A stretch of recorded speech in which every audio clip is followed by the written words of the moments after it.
You are tuned to Kenneth Zenith Cablevision. Thank you for watching. It's time for talk. Each evening at this time, Monday through Friday, Rosemary interviews local personalities and others who bring items of interest to this community.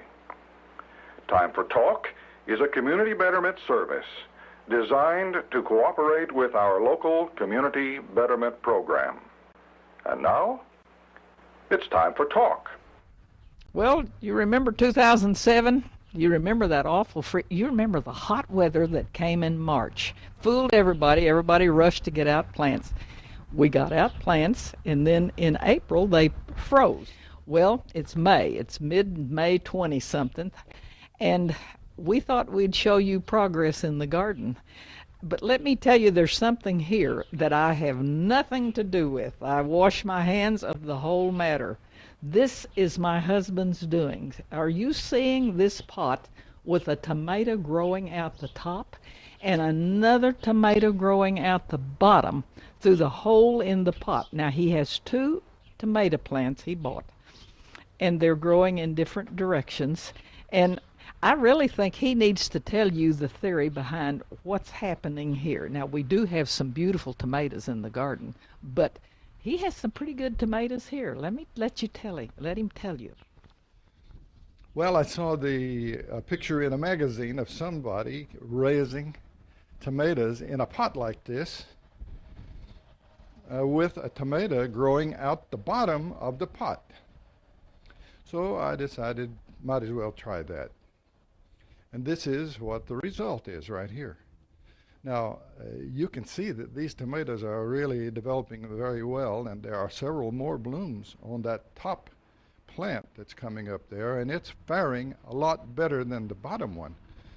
But if you look carefully on the bottom one, you will also see blooms sticking out here at me too. But the interesting thing about this is that this bottom plant is growing not straight down, but it is coming out and turning up on the side of the pot. Now, when the plant gets bigger, I suppose that the plant will start drooping down a bit. And when this top one grows and gets a little taller, the limbs will start doing this, and they'll fall over the side, and I'm going to guide them over the side. And what we're going to have here is just a tomato plant which is doing this, and it's growing down, and it'll hang way, way down on either side of the pot. The problem is also that I don't have very much soil in this little pot. That's a big mistake, but that's all I can do now. I can't disturb this thing. So each day I have to put a cup of water in here from the rainwater that we have collected off the roof. So eventually now we're going to have a big, nice plant growing up here, and you can see the tomatoes on it, and they really are developing very well. And he's counting his chickens before they hatch. We will really see if this comes to pass.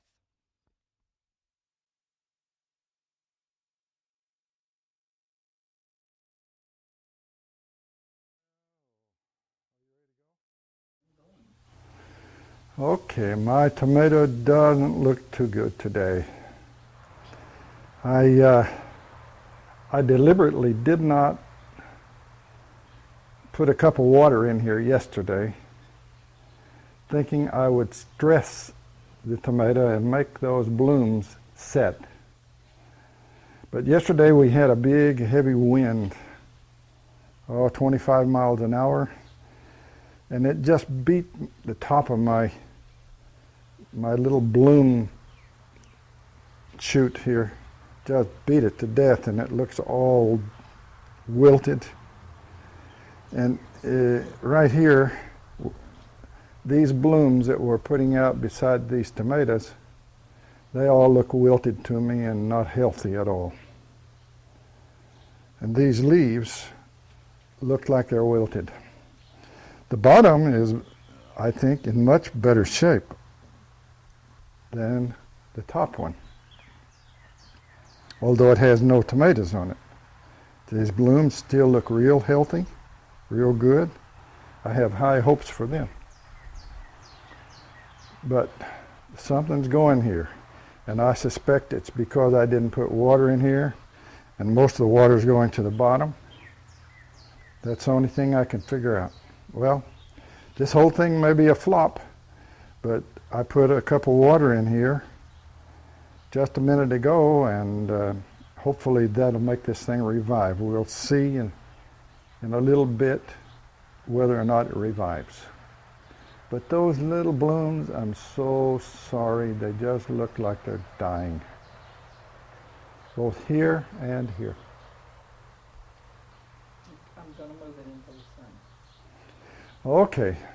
One of the other problems I think too here is that this plant has not gotten enough sun. The sun is just now over the roof and shining on it. And I think that's one of the other problems. So I have set up my camera tripod over here, and I'm gonna move it out into the sun so it has more sunlight all day. Now this is not the best thing, and I can't leave it like this because I got to improvise some better way to hang it out here.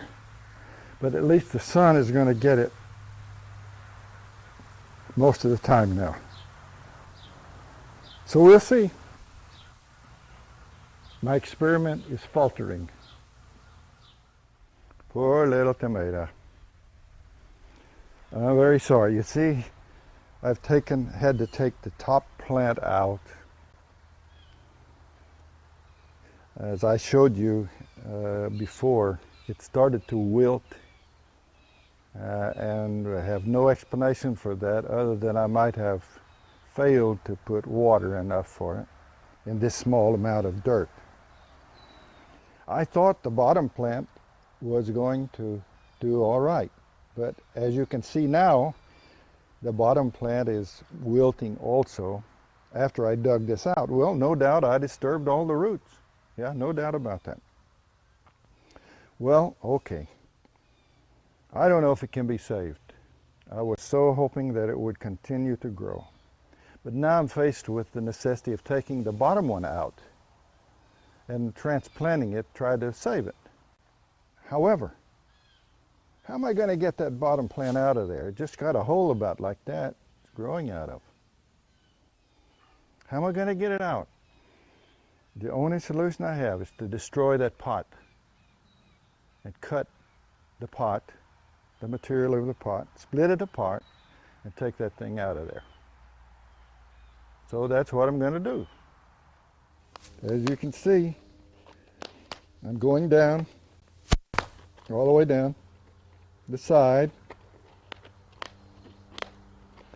and I'm going to have to turn this up and see how that goes. Can you see in there? And here we are. Okay, that's it right there.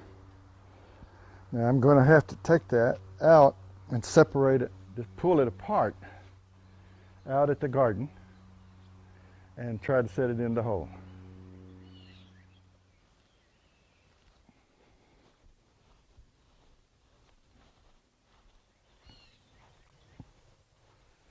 Okay, so I'm going to go try to transplant this in my garden. Okay, this is going to be a little tedious because you see I got to pull this apart and then just turn it upside down and put it in that hole I've dug over there. So let's see how this works. It ain't going to work too good, I can tell you. See, it didn't work like I wanted it to. See that? Those doesn't have enough roots there.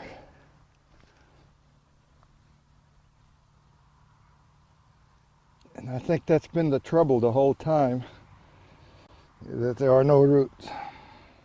Okay, now I'm going to turn the water on and wet that. So I've got to go turn it on.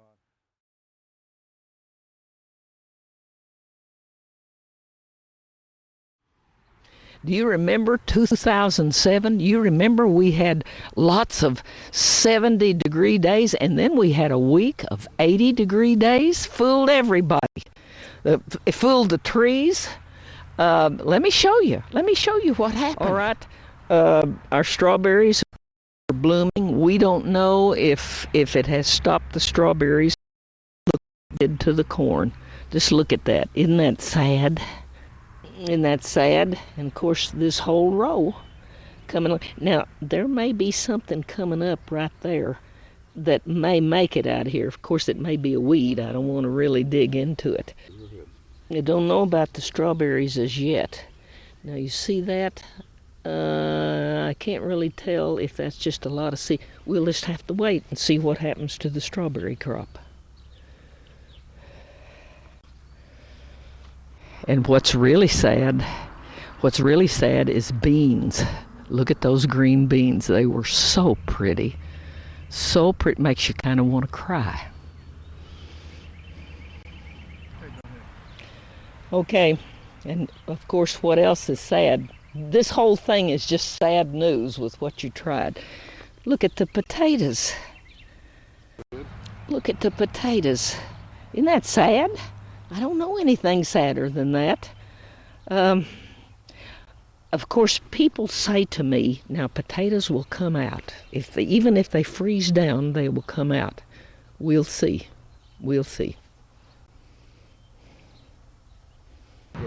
Now, the freeze hasn't really, it hasn't killed this sage bush, but I want you to know that this sage bush was almost ready to bloom.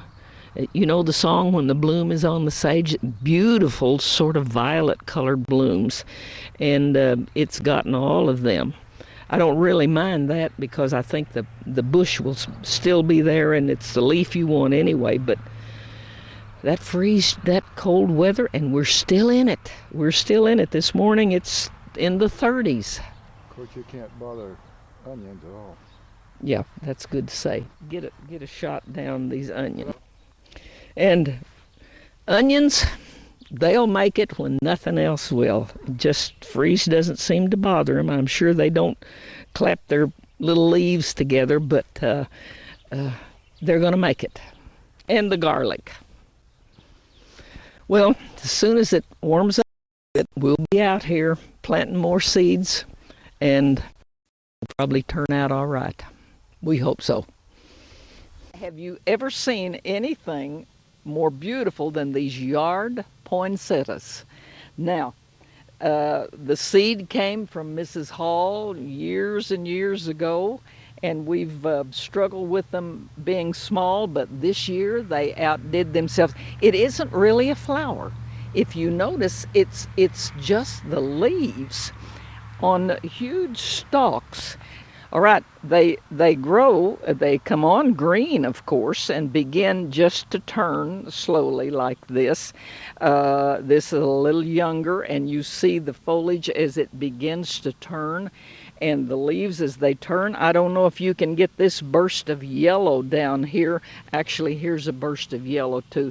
But the yellows and the greens and the reds, and even look all up and down this stem, this stalk, I should say.